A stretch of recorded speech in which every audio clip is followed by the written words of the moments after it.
तब वो नजर पत्थर को फोड़ने वाली होती है। और यही नजर जब हम प्रभु के मंदिर में जाते हैं तो कहते हैं तेरी एक नजरे करम हो जाए तो मेरी तकदीर संवर जाए। मेरी भाभी को बच्चा नहीं हो रहा है, आज उनके पास 2 साल का बेबी है, एक बेटी है और एक बेटा है। वाईफाई के मेरा हस्बैंड बाहर किसी के साथ इन्वॉल्व है तो हम तंत्र के द्वारा उसका बाहर वाले व्यक्ति से उच्चाटन कर देते हैं। जब भी हम इस डीएनए के ऊपर काम करते हैं तो व्यक्ति पे सीधा काम होता है। मैंने कहा क्या वही पागल हुई थी? कहती है नहीं, उनकी जिठानी थी, वो उसकी भी डेथ उसी घर के अंदर हुई थी, वो भी पागल हो गई थी। ये आपको माँ के, बेटी के, पत्नी के, बहन के रूप में मिल सकती है, लेकिन ये जिस भी रूप में आएगी आपकी लाइफ से उस व्यक्ति को निकाल देगी। हेलो नमस्ते, मेरा नाम है मानवी और आप देख रहे हैं द सोशल लाइट। आज मेरे साथ जो गेस्ट हैं उनको एस्ट्रोलॉजी का बहुत ज्ञान है, उन्हें नजर दोष और ये जो आपका तंत्र होता है जो कि ऑडियंस को बहुत पसंद आते हैं, तंत्र वाले जो पॉडकास्ट है उनमें भी बहुत ज्ञान है। तो आज मेरे साथ हैं आचार्य वसुधा जी जो कि प्रोफेशनल एस्ट्रोलॉजर हैं। तो आज हम उनसे बात करेंगे और गहराइयों में जाएंगे, तंत्र के बारे में, कर्ण पिशाचनी के बारे में, बहुत सारी चीजों के बारे में। बहुत बहुत स्वागत है आपका मैम। Thank you. कैसी हैं आप? मैं बहुत बढ़िया, कृपा। सबसे पहले तो आप मुझे ये जानना है कि ये नजर बहुत होती है लोगों, मतलब कि छोटे बच्चे को भी नजर लग जाती है, बड़े लोगों को भी नजर लग जाती है, थोड़े बीमार हो जाते हैं तो घर वाले बोलते हैं कि नजर उतार दो। एक्चुअली में ये है क्या? देखिए, नजर बेसिकली से नजर दोष का नाम दिया गया है। नजर एक प्रकार की एनर्जी होती है। अगर हम देखें तो हमारी बॉडी के अंदर सबसे ज्यादा जिस चीज से हम प्रभाव अपना दिखाते हैं अपनी एनर्जी का, वो हमारी आंखें होती हैं। जब हम गुस्से में होते हैं, जब हम ईर्ष्या में होते हैं, बेसिकली नजर होती है जब हमारी बॉडी से ईर्ष्या की एनर्जी निकलती है, नेगेटिव एनर्जी निकलती है और वो सामने वाले को जाके हिट करती है, तब नजर दोष होता है। और इसका बहुत गहरा प्रभाव होता है। आपने देखा होगा कि पहले हमारी दादी, नानी या अभी हमारी मदर भी, कितनी बार ऐसा होता है कि कोई दवाई नहीं लग रही होती, नजर उतारी जाती है, उसके बाद में बच्चे भी और बड़े भी सब ठीक हो जाते हैं। नजर केवल बच्चों को नहीं लगती, नजर बिजनेस को भी लगती है, नजर रिश्ते को भी लगती है। तभी कहा जाता है कि नहीं अगर दुल्हन होती है तो उसने चूड़ा पहना होता है तो बहुत जल्दी नजर लग जाती है। छोटे बच्चों को भी तो नजर दोष का बहुत गहरा प्रभाव होता है। नजर दोष तो बेसिकली पॉजिटिव और नेगेटिव एस्पेक्ट में भी देखा जाता है। जैसे कि अगर किसी बच्चे को नजर लगती है तो कहते हैं सबसे ज्यादा अपने माँ बाप की नजर लग जाती है। हाँ, नजर लगती है। क्यों? क्योंकि हम उसको उस समय उस खूबसूरती से देख रहे हैं। उस समय हमें भय है कि हमारा बच्चा इतना सुंदर लग रहा है, ठीक है ना? क्योंकि हमें सबसे ज्यादा जिस चीज से प्यार होता है उसी चीज का सबसे ज्यादा भय रहता है। तो वो नजर जो लग रही है वो इसलिए नहीं लग रही कि आपका बच्चा खूबसूरत लग रहा है, वो नजर इस भय से लग रही है कि हाय ये इतना सुंदर लग रहा है, हाय ये इतना सुंदर लग रहा है कि कहीं कोई और किसी की नजर ना लग जाए। तो इसलिए सबसे ज्यादा पहले माँ बाप की इसीलिए नजर लगती है क्योंकि वो कंसंट्रेशन आपके अंदर है, वो भय है आपको, आपके अंदर उस चीज को लेने। ठीक है। कैसे, मतलब मैं ये जानना चाहती हूँ कि जैसे कि माँ बाप की लगी तो क्या अलग असर होता है? हाँ। और किसी की नजर बुरी ही है, मतलब कि बुरी तरीके से देख रहा है कोई, तो उसका असर अलग होता है। क्या डिफरेंस? देखिए, माँ बाप की नजर से कभी भी बच्चे का अहित नहीं होगा, ये ध्यान रखिएगा। माँ बाप की नजर से बच्चे का अहित नहीं हो सकता। उस समय एनर्जी थोड़ी डाउन हो सकती है, उस समय उसको ऐसा लग सकता है कि हाँ मैं बहुत अच्छा फील नहीं कर रहा। लेकिन जो बुरी नजर होती है, जो ईर्ष्या से लगती है, जो बाहर की लगाई हुई होती है, जैसे कई बार ऐसा होता है हम लोग घर में खाना खाते हैं या कुछ ऐसी चीज करते हैं तो कोई मेड आ गई या कोई ऐसा व्यक्ति आ गया जो उस चीज को लेके संपन्न नहीं है, तो हम उस चीज से घबराते हैं। अब लोग कहते हैं ना कि बच्चों को भी बचा के रखो यार, किसी की नजर ना लग जाए, इतना खूबसूरत बच्चा है, किसी के बच्चे नहीं है तो उसके मन में भी आता है काश मेरे अंदर भी। तो वो जो काश, हाय, शायद, जो ये वाले क्वेश्चन आ जाते हैं ना, जहां हमें लालसा हो जाती है या ईर्ष्या हो जाती है, तब नजर ज्यादा असर करती है। इट कैन बी इंटेंशनली और ऐसे ही नहीं। हमारी बॉडी में 7 चक्रास होते हैं। उन चक्राओं की अलग अलग ऊर्जाएं होती हैं। ये ऊर्जा पॉजिटिव भी होती है और ये ऊर्जा नेगेटिव भी होती है। जब किसी से ईर्ष्या के कारण लगती है तब वो नजर पत्थर को फोड़ने वाली होती है, वो व्यक्ति का विनाश कर सकती है। और यही नजर जब हम प्रभु के मंदिर में जाते हैं तो कहते हैं तेरी एक नजरे करम हो जाए तो मेरी तकदीर संवर जाए। तो ये नजर आपको उठा भी सकती है और ये नजर आपको गिरा भी सकती है, बशर्ते कि भावना कैसी है। सो मैं जानना चाहती हूँ कि जैसे घर में बेसिकली जो बच्चों को नजर लगती है, बड़े लोगों को लगता है कि हमें नजर लग गई है, कैसे उतार सकते हैं उस नजर को? देखिए, जैसा मैंने अभी कहा था कि बॉडी के अंदर 7 चक्रास होते हैं, ऐसे ही हमारी बॉडी के बाहर भी 7 लेयर ऑरा होती है। आपने इसके बारे में साइंटिफिकली भी सुना होगा कि ऑरा की एक पिक्चर खिंचती है जिसमें पता लगता है कि आपका ऑरा कैसा है। तो इसी तरीके से इन 7 लेयर्स को कभी नमक के द्वारा, कभी नींबू से, कभी मिर्च से, कभी फिटकरी से, ये जितने भी पदार्थ हैं ये सारे के सारे नकारात्मकता को खत्म करने वाले हैं। उनसे एंटी क्लॉकवाइज उन ऑरास को क्लियर किया जाता है, उन चक्रास को क्लियर किया जाता है। बेसिक क्या होता है, मतलब कैसे उतारेंगे? आपने जिस भी व्यक्ति की नजर उतारनी है उसको आपने खड़ा करना है, सर से लेकर पैर तक वो उल्टा यानी एंटी क्लॉकवाइज आपने 7 बार उसको उतारना है। जब उतारा करेंगे तो हम 7 बार उल्टा घुमाएंगे। जब किसी चीज की प्रोटेक्शन करनी है या उसको बांधना है तब हम सीधा बांधते हैं, ये याद रखिएगा। ओके, ठीक है, ठीक है। सो मतलब जैसे आप कह रहे हो किस चीज से प्रोटेक्शन, और वो मुझे थोड़ा समझ नहीं आया। जैसे कि अगर हम ये कहें कि किसी चीज से आपको प्रोटेक्शन करनी है, कई बार ऐसा होता है ना कि हमें ये लगता है कि नहीं हम अपने आप को सेव कर रहे हैं। जैसे हम अपनी हीलिंग करते हैं तो उसमें क्या करते हैं, हम अपने आप को लॉक करते हैं ताकि सामने वाले की एनर्जी हमें हिट ना करे। तो सबसे पहले हम अपनी प्रोटेक्शन करते हैं, तो उस केस में हम सीधा करते हैं कि हम क्लॉकवाइज करते हैं कि हमने अपने आप को लॉक कर लिया। और जब हम किसी चीज को उतारते हैं, हटाते हैं, तब हम उसे उल्टा उतारते हैं 7 बार। 7 बार। ओके, सो नजर का तो कनेक्शन एक काले जादू से भी बहुत होता है। देखिए, नजर एक अलग चीज है, काला जादू एक अलग चीज है। काला जादू एक क्रिया होती है। नजर किसी को कहीं भी कैसे भी लग सकती है, कभी इंटेंशनली और कभी अनइंटेंशनली। अचानक से ही किसी ने बोला तब भी लग जाती है। लेकिन काला जादू जो होता है वो एक प्रक्रिया की जाती है। बेसिकली जादू कुछ नहीं है, काला और सफेद कुछ नहीं होता। इसमें भी किसी का गलत करने के लिए अगर आप तंत्र शक्तियों का या मैजिकल शक्तियों का इस्तेमाल करते हैं तब वो काला जादू का नाम ले लेता है। और इसके बहुत सारे उदाहरण है। अगर हम कहें तो तंत्र शक्ति तो भगवान ने ही शुरू करी थी। बिल्कुल। तंत्र के सबसे बड़े ज्ञाता भगवान शिव को अघोरी माना जाता है। उन्होंने इसी शक्ति को माँ काली को भी सिखाया और फिर उसी के बाद ये प्रचलित हुई। अगर आज आप जाके देखो तो ये साइंस ने भी दिखाया है कि मयोंग में आपने देखा होगा जहां माँ कामाख्या का है, वहां आज भी इन शक्तियों को दिखाया जाता है और आज भी ये शक्तियां वहां पर मौजूद हैं। तो भगवान शिव की जहाँ बात होती है वो तो एक अलग बात है, लेकिन अब तो लोग नेगेटिव मतलब किसी का बुरा करने में भी काला जादू करते हैं। कहते हैं ना, इंसान, बहुत पुरानी कहावत है, इंसान अपने दुख से इतना दुखी नहीं है जितना कि दूसरे के सुख से दुखी है। तो यहाँ पर, और सबसे बड़ी बात, कोई कुछ भी कर रहा है किसी को फर्क नहीं पड़ेगा। जो आपका नियर डियर है, जो आपके जानने वाला है, सबसे पहले उस व्यक्ति को उस चीज का असर पड़ेगा। किसी ने रोल्स रॉयस खरीदी, आपको कोई फर्क नहीं पड़ता यार, सड़क पे बहुत सारी घूमती हैं रोल्स रॉयस, कोई मतलब नहीं है। लेकिन यही रोल्स रॉयस अगर आपकी किसी फ्रेंड ने खरीदी तो आप कहेंगे अरे यार इतनी जल्दी तरक्की कर गई, मैं तो अभी स्ट्रगल कर रही हूँ, ऐसा क्या किया इसने, ऐसा क्या हुआ, हाय कहाँ से आया इसके पास। तो ये ईर्ष्या उत्पन्न हो गई, क्योंकि इस भौतिक जीवन में ना लोगों को अगर हम देखें तो भौतिक चीजों की बहुत ज्यादा आवश्यकता है। जब वो पूरी नहीं होती तो वो ईर्ष्या का रूप ले लेती हैं और इन्हीं को पूरा करने के लिए लोग लोगों का बुरा भी करते हैं। और ये तांत्रिक शक्तियों के द्वारा किया जाता है। जरूरी नहीं है कि सारे तांत्रिक गलत ही करते हैं, जो इनको हटाते हैं वो भी तांत्रिक क्रियाओं के द्वारा ही हटाते हैं। तो मतलब कैसे काला जादू कैसे होता है, अगर किसी पर्टिकुलर आदमी के ऊपर करना है तो वो कैसे, क्या प्रोसेस होता है उसका एक्चुअली? देखिए, पहले तो सबसे पहले अगर काला जादू है या करवाना कोई व्यक्ति चाहता है, पहले तो अगर अच्छा साधक होगा कोई भी तो वो किसी का गलत नहीं करेगा।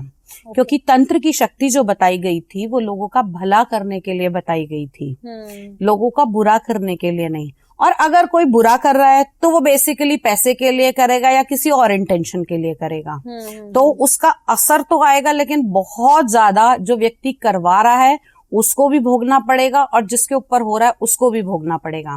इसको करने की अलग अलग प्रक्रिया होती हैं। कोई किसी के कपड़ों के जरिए करता है काला जादू, कोई किसी के बालों के जरिए करता है, और बड़ी कॉमन सी चीज है इसमें नखूनों के जरिए, पैर की मिट्टी से भी काला जादू हो जाता है कि आप जहां चले उस जूते की मिट्टी अगर किसी ने झाड़ कर भी इस्तेमाल कर ली तो तो उससे भी काला जादू होता है। तो काले जादू के बहुत सारी प्रक्रिया हैं, करने वाले के ऊपर डिपेंड करता है कि आप किस प्रक्रिया के द्वारा जाना चाहते हैं। तो मैं अभी कहीं पढ़ रही थी कि जो सबसे ज्यादा काला जादू होता है वो भ्रूण से होता है जी, जो तो और वो सबसे ज्यादा इफेक्टिव होता है। देखिए, सबसे ज्यादा निश्चल हम किसे मानते हैं? बच्चे को।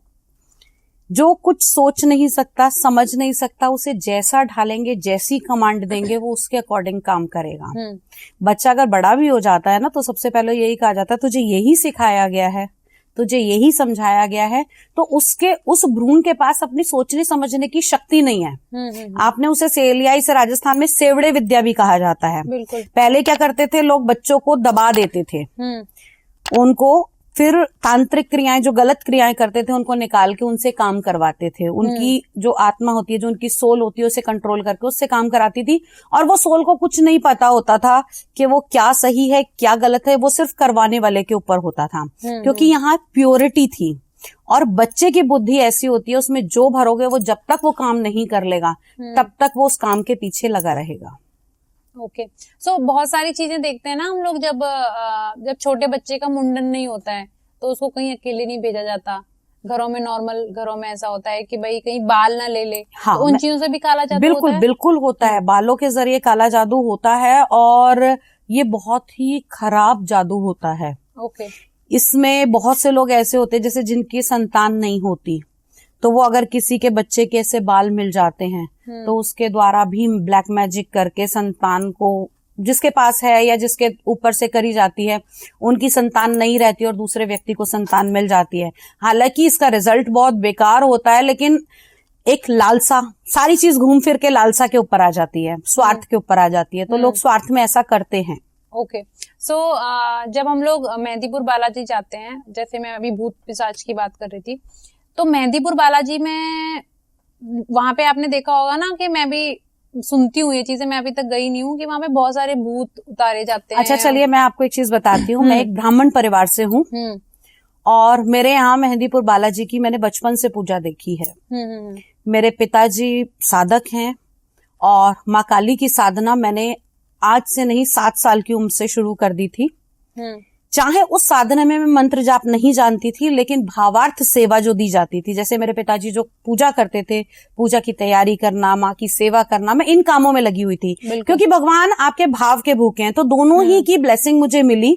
तो मेहंदीपुर हमने शुरू से देखा, मेहंदीपुर में सबसे बड़ी चीज है कन्फेशन। ओके। अगर वहां जाकर कोई नेगेटिव पावर है, अगर वो सही कन्फेस करती है, अपने आप को भगवान के समर्पित करती है, तो क्षणों में वो नेगेटिविटी खत्म हो जाती है। और अगर वहां वो कन्फेशन प्रॉपरली नहीं होता, तो ऐसे लोग भी देखे हैं जो वर्षों वर्ष से वहीं पर हैं और उस दुख को भोग रहे हैं। शायद उनकी कुंडली में वो दुख भोगना लिखा था। मैं फिर से आऊंगी, क्योंकि हमारे कर्माज ही डिपेंड करते हैं। अब आपने कहा काला जादू लोग करवाते हैं, ठीक है, वो काले जादू को भुगतना भी तो उन्हें ही पड़ेगा। अब किस क्रिया के द्वारा भुगतना पड़ रहा है, ये तो ऊपर वाला निर्धारित करेगा। जो अबॉर्शन कराते हैं लोग, मेरी प्रैक्टिस में बहुत देखने को ऐसा आया है, जहां पे लोग बहुत ज्यादा प्रॉब्लम में होते हैं और समझ नहीं आ रहा होता है। वो कहते हैं हमने तो ऐसा कुछ करा भी नहीं है, लेकिन फिर भी हमें यहाँ पर ये चीजें दिखाई दे रही हैं। आप बताते हो पितृदोष हमारे पास है, कोई हमारी पास्ट लाइफ के हैं या हमारी लाइफ के बड़े हैं, कुछ वो ऐसा कर रहे हैं। Then I asked them कि आपने कभी अबॉर्ट कराया है?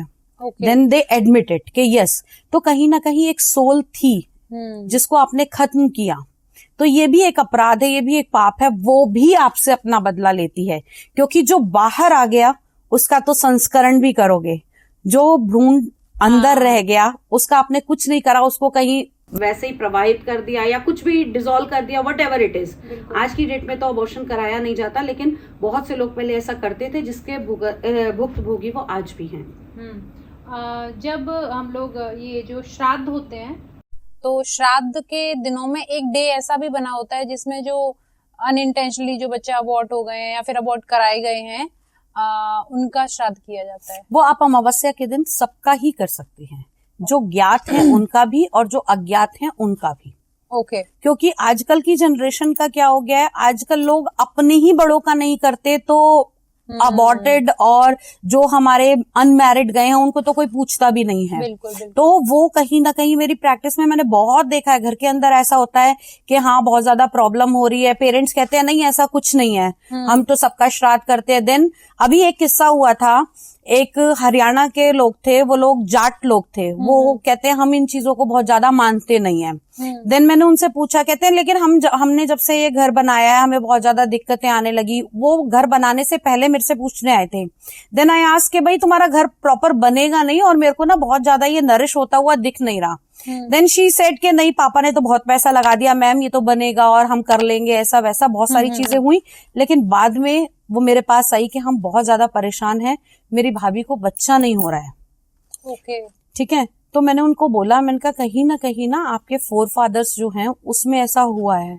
उसने नहीं माना। फिर उसने अपने घर जाके पूछा तो उन्होंने गांव में पता करा, उनकी जो साथ में उनकी जो चाची थी उनका बेटा जो था वो एक्सपायर हुआ था यंग एज में। और उसका ना तो वो चाची और कुछ करते थे ना ये लोग करते थे, और इन्होंने जो घर बनाया था वो इन्होंने बनाया अपनी चाची को पैसा देके। तो वो घर ना तो वो घर कंप्लीट होने दे रहा था और ना ही इनके घर की आगे वंशवेल को बढ़ने दे रहा था। फिर उसके बाद में उसकी रेमेडीज कराई, अमावस्या के दिन जो भी हमारी क्रिया होती है वो क्रिया कराई, उनके पितरों का कराया, जो भी हमने करना था, हवन शांति पाठ कराए, घर के अंदर वास्तु दोष निवारण करा। आज उनके पास 2 साल का बेबी है, एक बेटी है और एक बेटा है अभी। ओके, सो हम लोग जैसे अभी तंत्र की बात कर रहे हैं तो जैसे हम लोग अभी पीछे बात कर रहे थे ऑफ कैमरा के पीरियड्स के ब्लड से भी तंत्र वो काला जादू होता है। हाँ, वो कैसे होता है? देखिए नखून, पीरियड्स का ब्लड, बाल, ये सब हमारा डीएनए है। ठीक है।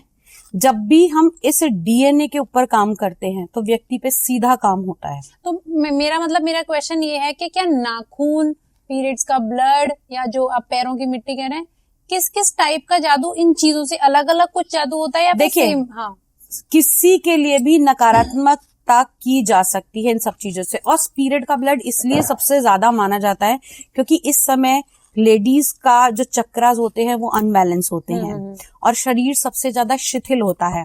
और अगर हम माने तो ये अशुद्धि का रक्त माना गया था।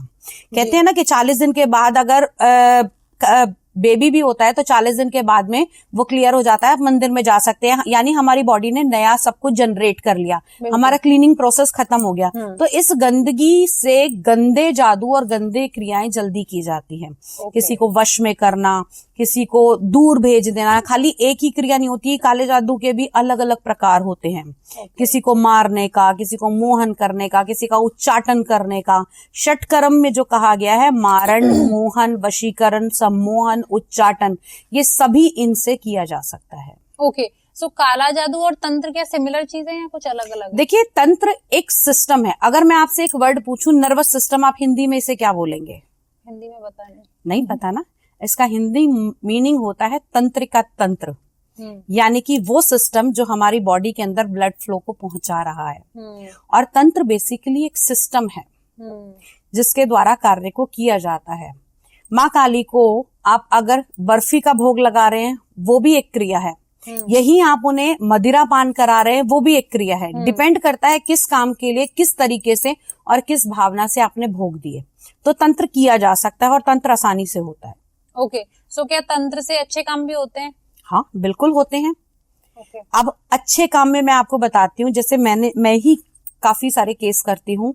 जैसे अब एक्स्ट्रा मैरिटल अफेयर आ गया तो लोग आते हैं, इसमें मैं गलत काम नहीं करती हूँ, लेकिन अगर किसी का जैसे घर बर्बाद हो रहा है, वाइफ आई के मेरा हस्बैंड बाहर किसी के साथ इन्वॉल्व है, तो हम तंत्र के द्वारा उसका बाहर वाले व्यक्ति से उच्चाटन कर देते हैं। उसको अलग कर देते हैं कि आपका मन ही वहां से हट जाए, क्योंकि सारा खेल तो मन का ही है ना, दिमाग से तो कोई किसी के साथ अटैच नहीं होता है। ये सात्विक तरीके से होता है क्योंकि हम अच्छाई के लिए कर रहे हैं। मैं बार बार आपको बोल रही हूँ कि यहाँ पे तंत्र का मतलब किसी की बुराई करना नहीं है, अच्छाई से तंत्र क्रिया की जाती है। ये एक सिस्टम है। तो इसमें आप किसी को भी कुछ भी काम करा सकते हैं। अब हस्बैंड वाइफ हैं, आपस में एक दूसरे के बीच में अट्रैक्शन नहीं है या बात नहीं हो रही है, तो उसे भी तंत्र के द्वारा एक दूसरे के प्रति मोहित कराया जा सकता है कि भाई आपके आपसी दूरी जो है वो खत्म हो, क्योंकि इतनी बिजी लाइफ हो गई है, लोग अपने काम में इन्वॉल्व हैं, हस्बैंड अपने ऑफिस चला जाता है, वाइफ अपने ऑफिस चली जाती है, एक दूसरे के लिए किसी के पास समय नहीं बचा है। और बाद में एक टाइम पीरियड के बाद में वो चीजें ध्यान में आती है कि हमारे बीच में ऐसा कुछ है नहीं, तब ये चीजें हो जाती हैं इजीली। तो क्योंकि आप एस्ट्रोलॉजर भी हो, तो एस्ट्रोलॉजिकल कोई रेमेडी अगर करना चाहे इस चीज को, कि अगर आपके हस्बैंड आपसे बात नहीं करते हैं या एक्स्ट्रा मैरिटल अफेयर चल रहा है या अट्रैक्शन नहीं है दोनों के बीच में, तो उसमें क्या रेमेडी, सबसे क्विक जो रेमेडी होती है वो क्या कर सकते हैं? देखिए, मैं आपको बताती हूँ कि इन सब चीज का नाता ना शुक्र से होता है। शुक्र रिलेशन का कारक होता है, शुक्र बेड टाइम रिलेशन का कारक होता है, शुक्र शादी का कारक होता है। बृहस्पति की कृपा तो चाहिए ही चाहिए, लेकिन शुक्र इस सब चीजों में इन्वॉल्व होता है। तो शुक्र को अच्छा करने के लिए अच्छे से अच्छे परफ्यूम यूज करें। और अगर आप बहुत ज्यादा अपने घर के अंदर रिलेशन को अच्छा बनाना चाहते हैं, तो जहां पर आपका बेडरूम है वहां पर आपने व्हाइट कलर के 2 हंसों के जोड़े की पिक्चर लगानी चाहिए। क्योंकि आप एक चीज याद रखिएगा कि एक हंस ही ऐसा होता है कि ता जिंदगी जो जिसके साथ है वो उसी के साथ रहेगा, चाहे हंसनी मर भी जाएगी तब भी वो किसी और की तरफ नहीं देखेगा। ओके, सो क्योंकि बहुत सारे ऐसे केसेस आते हैं ना कि हस्बैंड बहुत ड्रिंक करते हैं, उस केस में क्या आप एक रेमेडी कर सकते हो? कि देखिए, मैंने कहा था आपसे कि अगर ड्रिंक करते हैं, मैंने अभी एक उच्चाटन चीज बताई थी आपको। उच्चाटन, किसी चीज की क्रेविंग होना, ये हमारी बॉडी के अंदर होती है। तो हम क्या करते हैं, एक तो हम तंत्र के द्वारा उसका उच्चाटन कर देते हैं अगर बहुत ज्यादा है तो। और अगर आप होम रेमेडी करना चाहते हैं तो आप एक काम कर सकते हैं, 11 रविवार के दिन जो भी वो ड्रिंक करते हैं, जिस भी बॉटल का ड्रिंक करते हैं, उससे ऊपर का लेवल लेकर आपने उस ड्रिंक की बॉटल को भैरव जी के मंदिर में अर्पित कर देना है जी। और ये ध्यान रहे कि आपने उसको वापस नहीं लाना है, कि अभी आप कहें कि हाँ भैरव जी को चढ़ा दिया, प्रसाद के रूप में वापस लिया, नहीं, उसको लेकर नहीं आना है, उसको वहीं अर्पित करके आना है। और ये कहना है कि जब भी इसको इस चीज की तलब उठे या जब भी इसको महसूस हो तो वो आप तक पहुंच जाए, इसके मन में ना आए। तो ये उपाय आप इजीली कर देते हैं तो 5 रविवार करने के बाद में आपको असर दिखना शुरू हो जाता है। ओके। और अगर आप कहीं ऐसी जगह रहते हैं जहां भैरव मंदिर नहीं है तो वहीं इस बॉटल को आप किसी मिट्टी के गहरे गड्ढे के अंदर भी डालकर आ सकते हैं। सो मैम, आपका जैसे हम लोग काला जादू के ऊपर बात करेंगे, ऐसा कोई किस्सा जो आपके लाइफ मतलब रियल इंसिडेंट? देखिए, बहुत सारे आते हैं ऐसे डेली की प्रैक्टिस में, लेकिन एक बड़ा अजीब आया था। एक लेडी थी, उसको वो बहुत ज्यादा बीमार थी, छोटे छोटे बच्चे थे, पता नहीं चल रहा था, डायग्नोज नहीं हो रहा था कि उसको प्रॉब्लम क्या है। वो मेरे ऑफिस में आई, मैंने उसको बोला, फिर मैंने उसको, हमारे कुछ यंत्र होते हैं, मैंने कहा फोटो खिंचवा के लेकर आओ। जब वो फोटो खिंचवा के लेकर आई, आप बिलीव नहीं करेंगे, जो उसका फेस था वो उस फोटो में था ही नहीं। अच्छा। वो बिल्कुल चेंज था और उसको भी बिलीव नहीं हुआ। तो उसके हस्बैंड ने बोला कि आप हमारे घर चलिए और आप जाके देखिए, मेरे तो बच्चे अनाथ हो जाएंगे, बहुत ज्यादा बीमार रहती है और डॉक्टर्स को कुछ पता नहीं चल रहा। देन फिर टाइम निकाल के हम उसके घर गए, हमने जाके देखा, हमने उससे पूछा कि आपके घर में कोई ऐसी चीज, क्योंकि मुझे वहां पर जो सुपर नेचुरल पावर या शक्ति ने जो भी मतलब माँ भगवती के आशीर्वाद से पता लगा, मैंने उसको पूछा कि आपके घर में कोई ऐसी चीज है जो किसी ऐसे व्यक्ति की है जो इस दुनिया में नहीं है। शी डिनाइड कि नहीं, मेरे पास ऐसा कुछ नहीं है। दिन दोबारा कोशिश करी तो हमारे पास कुछ यंत्र भी होते हैं। फिर मैंने उसको बोला कि अलमारी खोलो, अलमारी के अंदर कुछ है। नहीं समझ में आया, कपड़ों के नीचे एक छोटा सा बॉक्स रखा था जिसमें एक आर्टिफिशियल ज्वेलरी सेट था। मैंने उससे पूछा ये ज्वेलरी सेट किसका है? कह रही हम अपने पास जिस मकान में रहते थे, ये वहां मेरे को उस मकान मालकिन ने दिया था ये, और अब वो नहीं है। मैंने कहा उनकी डेथ कैसे हुई थी? कह रही वो पागल हो गई थी। मैंने कहा क्या वही पागल हुई थी? कहती है नहीं, उनकी जिठानी थी, वो उसकी भी डेथ उसी घर के अंदर हुई थी, वो भी पागल हो गई थी। बेसिकली उनके घर में ब्लैक मैजिक था जो कहीं ना कहीं असर इसके ऊपर हो गया था उसका। फिर उसको रिमूव करा। जब उसको रिमूव करा, शाम का टाइम हो चुका था, उस नेकलेस को निकलवा के बाहर रखा। मैंने कहा सुबह इसे जमुना जी में जाकर आप, क्योंकि हमारे पास में जमुना जी पड़ती है, उनका वहां जाके प्रवाहित कर देना। जब वो उस नेकलेस को उसका हस्बैंड बाहर से लेके जा रहा था, वो अंदर चीख रही थी कि मेरे पेट को मत खींचो, मैं मर जाऊंगी, इस तरीके से चीख रही थी। और साथ में उसके जो बैठे हुए थे उन्होंने मुझे बाद में बताया कि दीदी जब हम जा रहे थे इसको जमुना जी लेके, तो हमें खुद नहीं पता था कि गाड़ी कैसे चल रही है, और गाड़ी का एक्सीडेंट हुआ। हमने निगमबोध घाट के दीवार में जाके गाड़ी रोकी और गाड़ी आगे से टूट गई थी। तो इतना गंदा मैजिक था और इतना गंदा असर था। With the grace of God बाद में पता लगा कि उसके पेट में भी बीमारी बन रही थी जब ये सारी चीजें हट गई, क्योंकि वो पता ही नहीं लगने दे रही थी उस चीज का। और आज वो बिल्कुल ठीक है, हेल्दी हैं, हैप्पी हैं, और भगवती की कृपा है आज भी वो लोग मेरे से जुड़े हुए हैं। ओके, सो अभी आप बता रहे थे एक आईवीएफ वाला किस्सा ऑफ कैमरा। हाँ, मेरे पास ऐसे एक नहीं 2 सिस्टर थी। बड़ी वाली का सबसे मैंने आज से 7 साल पहले काम किया था। तो उसके घर जाके सबसे पहले मैं काम करती हूँ, मैं उसकी हॉरोस्कोप देखती हूँ कि अगर गॉड ने कोई प्रॉमिस लिखा है हमारे नसीब में तो वो हमें क्यों नहीं मिल रहा।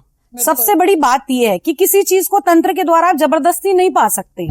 ठीक है, मैंने देखा, मैंने उसको देख के बोला, मैंने कहा आपकी हॉरोस्कोप के अंदर है, संतान का योग है और आने वाले टाइम में बनेगा, लेकिन कहीं ना कहीं बंदिश है आपके घर में। मैं गई, उसके घर में नेगेटिव एनर्जीज थी और कहीं ना कहीं उसके ऊपर उनके वो पेरेंटल चल रही थी, पास्ट लाइफ, मतलब अब शादी से पहले की।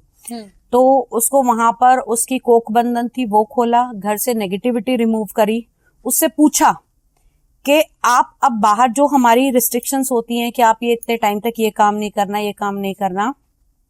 3 महीने भी कंप्लीट नहीं हुए थे मुझे काम करे हुए कि 2.25 महीने में उसका फोन आ गया मेरे पास कि दीदी कॉन्ग्रेचुलेशन, भगवती की कृपा से अब मैंने कंसीव कर लिया और मुझे 1 महीना हो गया है।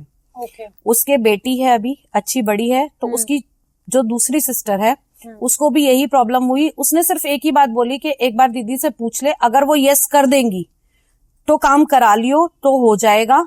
मैंने उसकी भी हॉरोस्कोप चेक करी, मैंने उसकी और उसके हस्बैंड की हॉरोस्कोप चेक करी। मैंने कहा हाँ जी बिल्कुल है और बेटे का योग बनता है आपका।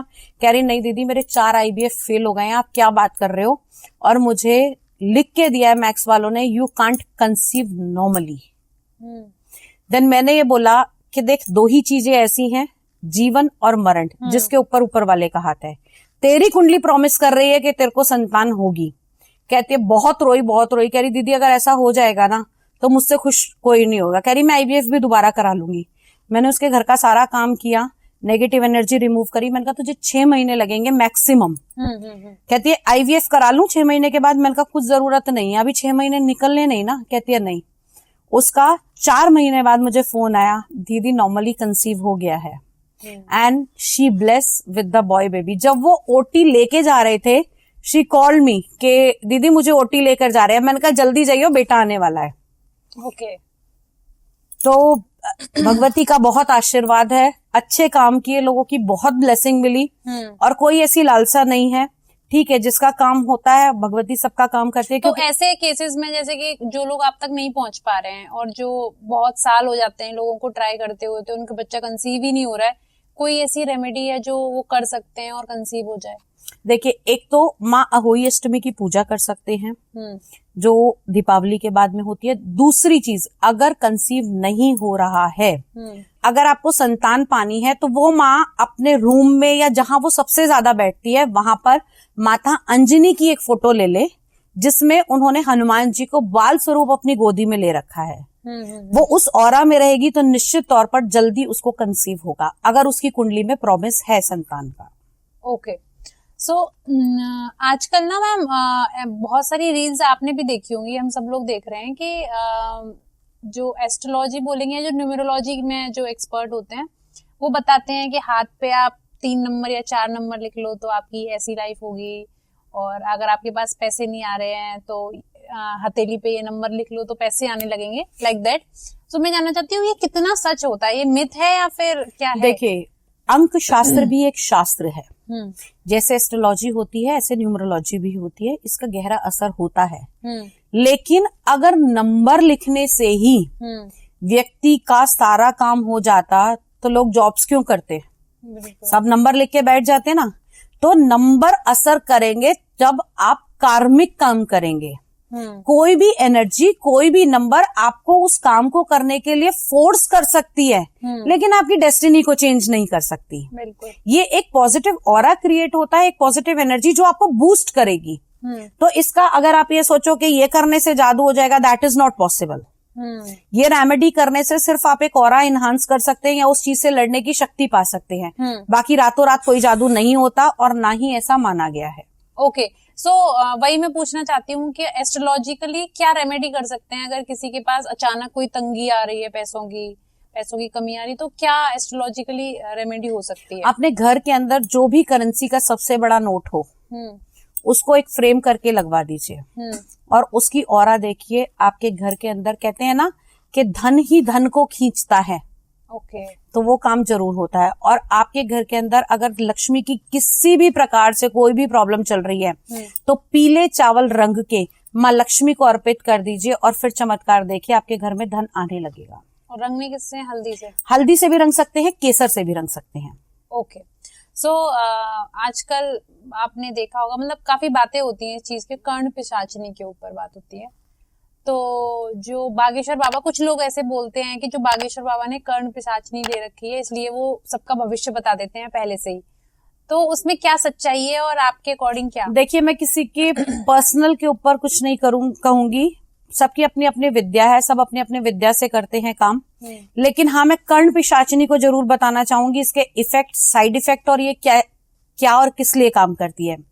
बेसिकली कर्ण पिशाचनी भी एक साधना है, ये पिशाचनी साधना होती है और इसके द्वारा जो पिशाचनी है वो आपको वरदान देती है, वो आपके कान में आके बोलती है।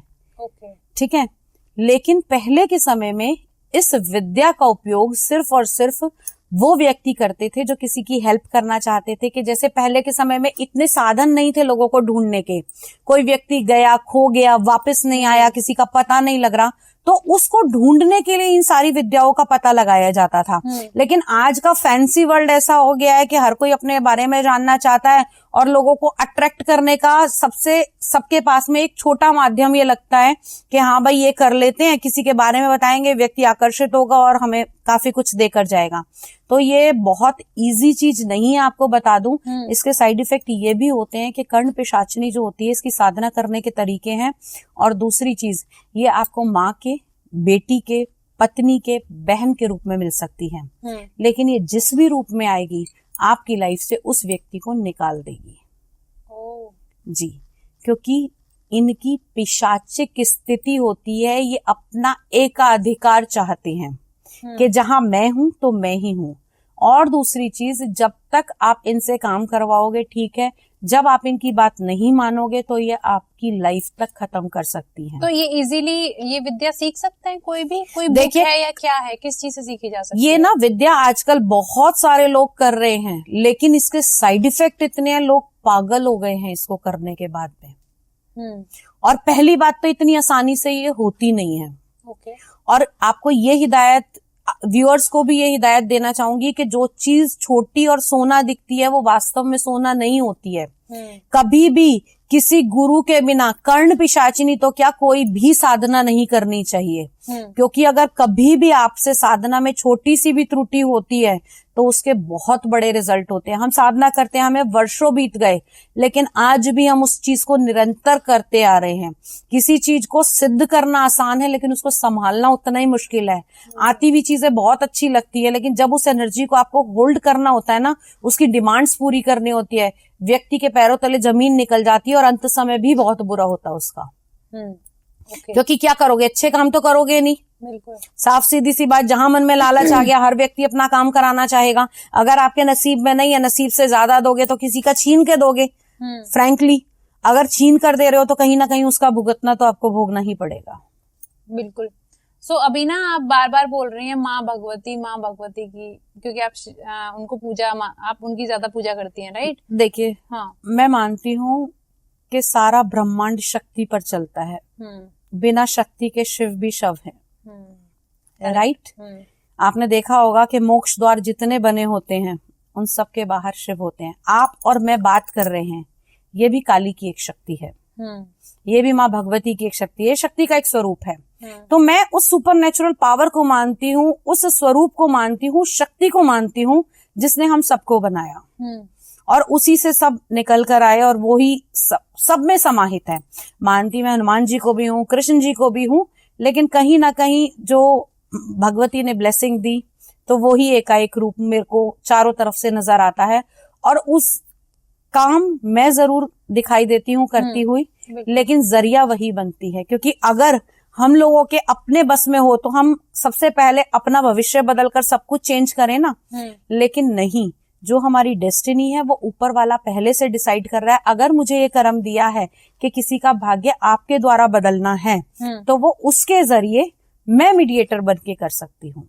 ओके, सो जो माता की जो पूजा होती है उसमें कुछ लोग बोलते हैं कि लेडीज को करनी नहीं चाहिए क्योंकि उससे उनमें आक्रोश आ जाता है, और कुछ लोग ये भी बोलते हैं कि सप्तशती पाठ होता है वो भी नहीं करना चाहिए अगर वो थोड़ा सा कुछ उसमें त्रुटि होती है, मतलब अगर पढ़ने में, तो उसका बहुत ऑपोजिट आपको रिजल्ट मिलता है। तो उसमें क्या सच्चाई है, आप ये मुझे। मैम आप एक बात बताइए, भगवान को क्या किसी चीज की आवश्यकता है? नहीं है ना। भगवान केवल आपका भाव देखते हैं। वाल्मीकि जी जो थे ना, जब उनका हृदय परिवर्तन हुआ तो उनसे कहा गया कि तुम राम राम का नाम जपो। वो डाकू थे। तो उन्होंने कहा मैंने तो सारी जिंदगी मारकाट करी है, मैं राम राम कहाँ से करूं, मैं तो मरा मरा जानता हूँ। तो उनसे कहा गया तुम भावना राम की रखो और मरा मरा बोलते रहो। आप रट के देखो 10 मिनट राम मरा मरा, पता नहीं चलेगा कि कब राम में तब्दील हो गया। ऐसे ही भगवान, आप सप्तशती का पाठ करो, पूरी भावना से करो। आप अगर अच्छी भावना से कर रहे हो तो माँ है वो, माँ कभी भी किसी का हित नहीं करती। माँ काली को लोग कहते हैं कि भाई काली, हमने बहुत आजकल बड़ा ट्रेंड चल गया है, लोग कहते हैं हम काली की हीलिंग करते हैं, हम काली की शक्तियां। काली अपने आप में शिव भी नहीं संभाल पाए थे। काली को संभालने के लिए स्वयं शिव को आना पड़ा था। तो काली कोई संभाल नहीं सकता। हाँ, योगिनी हो सकती है, उनकी शक्तियां हो सकती है, उनकी सुपरनेचुरल पावर हो सकती है, लेकिन कोई देवी को नहीं साध सकता। ओके। हाँ, आप पूजा कीजिए, उनकी ब्लेसिंग मिल सकती है आपको। वो ब्लेसिंग के जरिए, मैं भी भगवती की आराधना करती हूँ, माँ की ब्लेसिंग है। साक्षात्कार तो दुनिया में कोई नहीं कर पाया उनका। मैं जानना चाहती हूँ कि तो सप्तशती का पाठ आप कर सकते हैं नॉर्मल? आराम से कीजिए। सप्तशती के पाठ करने से तीसरा और चौथा अध्याय, दूसरा तीसरा और चौथा अध्याय धन की प्राप्ति के लिए आप आराम से कर सकते हैं। ओके। और कवच और कीलक, जो व्यक्ति कवच का पाठ करता है उसका कभी कोई अहित नहीं कर सकता। किसी ने कंसीव किया है, बच्चा बार बार किसी का मतलब अबॉर्शन हो जाता है या अनटाइमली बच्चा मर जाता है, वो कवच का पाठ करे, उसके बच्चे को कुछ नहीं होगा। आपका काम नहीं चल रहा, आप कवच का पाठ करना शुरू कीजिए, आपकी विजय हासिल हो जाएगी। कवच का पाठ अपने आप में बहुत बड़ा है और उसकी महिमा कोई नहीं जान सकता। ओके। सो इसमें एक मिथ ये भी आता है, मिथ नहीं बोलेंगे, मतलब कुछ लोगों का कहना है, कुछ लोगों का इसमें ऑपोजिट बोलना है कि जो गायत्री मंत्र का पाठ है वो तेज आवाज में नहीं करना चाहिए, मतलब किसी को सुनाई ना दे। नहीं जी, आप जब अनुष्ठान होते हैं, जब बड़े बड़े अनुष्ठान होते हैं तो एक आवाज में मंत्र जाप किया जाता है। और कोई भी मंत्र हो, ना सिर्फ गायत्री, हर मंत्र की अपनी एक अलग वाइब्रेशन है। जैसे ओम की अलग वाइब्रेशन है, ऐसे ही गायत्री मंत्र की अलग वाइब्रेशन है, जो इस ब्रह्मांड में जाकर हमें वो super active, super natural power से कनेक्ट करती हैं। हाँ, लेकिन गायत्री मंत्र को रात के समय नहीं करना चाहिए क्योंकि ये सूर्य उपासना का मंत्र होता है। गायत्री का पाठ हमेशा दिन छुपने से पहले ही करना चाहिए। रात में गायत्री मंत्र वर्जित है। कुछ कोई आप तुम लोगों से कोई क्वेश्चन? एक है ना, मैं घर पे एक वो है ना, गिरी नंदिनी एक सॉन्ग बना रखा है, एक वो मैं सुन रहा था एक दिन, तो मेरे दी ने बोला कि ये है ना तू उस पे मत बजाया कर स्पीकर पे, क्योंकि उसने कोई पॉडकास्ट देखा था, वो काफ़ी देखती है ये, है ना, तो वो बोल रही थी कि तू ये इस पे मत बजाया कर, ये वैसे बोलने का है, मन मन के अंदर बोलने का। ऐसा कुछ भी नहीं है। तो आप जब भी हम किसी मंत्र को सुनते हैं या बोलते हैं, जब आप मन में कर रहे हो तो वो आपके चक्रास की हीलिंग कर रहा है। जब आप उसे बाहर से सुन रहे हैं तो आपके बाहर एक ऑरा क्रिएट कर रहा है। यही डिफरेंस है कि अगर आप सेल्फ के लिए कर रहे हैं तो अलग है, अगर आप पूरे घर की वाइब्स के लिए कर रहे हैं तो अलग है। आपने हनुमान चालीसा, कहा गया था कि हनुमान चालीसा को लाउड स्पीकर पे चलाइए, क्यों नहीं चलाते? हनुमान चालीसा भी लाउड स्पीकर पे चलाई जाती है ना, क्योंकि ऑरा क्रिएट करती है ये। लेकिन बोलते हैं कि बजरंग बाण का पाठ नहीं करना चाहिए रोज। मैं रोज करती हूँ बजरंग बाण का पाठ। अभी बहुत सारी रील चल रही हैं कि लोग कहते हैं बजरंग बाण का पाठ सिर्फ बहुत ही इमरजेंसी में करना चाहिए, जब आपको कुछ ना नजर आए। देखिए, ये आपकी भावना पर है, आपने कितना, आपके अंदर कितनी, कभी भी आप हनुमान जी की पूजा कीजिए, उसके बाद में आपको राम नाम का जप या राम नाम की स्तुति करना आवश्यक है, क्योंकि हनुमान जी की शक्तियां इतनी हैं कि आप उन्हें संभाल नहीं सकते, उस एनर्जी को, उस पावर को संभालने के लिए आपको राम नाम की आवश्यकता है। आप कभी भी देख लीजिएगा, हनुमान जी का सुंदर कांड हो, हनुमान जी का पाठ हो, हनुमान जी का हवन हो, कुछ भी हो, उसके बाद में 108 बार राम नाम जप की माला की जाती है ताकि वो उस सारी एनर्जी को बैलेंस कर दे। मेरे जो बेसिक क्वेश्चन थे वो सारे हो गए मैम। मैं बस आपसे ये जानना चाहती हूँ कि आप एस्ट्रोलॉजी भी करते हो, तंत्र और ये सारी चीजों में हो, तो आपको पहले तो क्लाइंट पहले तो आप अपना इंट्रोडक्शन पूरा दे दीजिए लास्ट में कि आप क्या क्या करते हो, और अगर आपसे कोई हेल्प लेना चाहता है तो वो कैसे ले सकता है। देखिए, मैं एस्ट्रोलॉजी भी करती हूँ, मैं टैरो कार्ड रीडिंग करती हूँ, मैं हीलिंग करती हूँ, ऑरा स्कैनिंग करती हूँ और ब्लैक मैजिक रिमूव भी करती हूँ।